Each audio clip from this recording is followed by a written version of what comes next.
তুমি বলো। আমি বলতে পারবো না, তুমি বলো। তোমার মা কিরকম করে তুমি জানো না? পারবো না, তুমি বলো। ও মা, বলছি যে আজকে না আমরা একটু রাতে কেনাকাটি করতে যাচ্ছি, আর রাতে আমরা বাড়িতে খাবো না, বাইরে থেকে খেয়েই ফিরবো। হ্যাঁ যা, ভালোই তো, ঘুরে আয় একটু দুজনে। তোমার জন্য কি কিছু কিনে আনতে হবে মা? না না বাবু, আমার জন্য কিছু আনতে হবে না, তোদের যদি টাকা লাগে বল, আমি তোদেরকে পাঠিয়ে দিচ্ছি। না না, টাকা লাগবে না, আমার কাছে যা আছে হয়ে যাবে। জানিস দিদি, ওদের টাকা পয়সার কোনো ভ্যালু নেই, রোজ দিন কেনাকাটা, বইয়ের জন্য কিনতে ঠিক আছে, আমার জন্য কিছু কিনতে গেলেই তখন পয়সা নেই।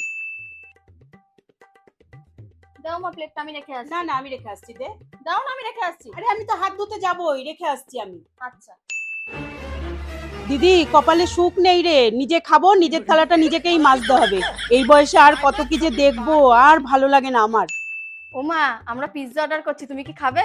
না না, তোরা খা, আমি দুধ দিয়ে রুটি খেয়ে নেবো। একটা ছোট্ট অর্ডার দিই তোমার জন্য, একটু খেয়ে টেস্ট করে দেখো না। তোরা খেলেই আমার খাওয়া হবে, তোরা খা। ঠিক আছে। রাত 12টার সময় পিৎজা খেতে ইচ্ছা হয়েছে মহারানী, আর বুড়ো বয়সে কত কিছু যে দেখবো, শাশুড়ি এখানে বসে শুকনো রুটি আর দুধ খাবে।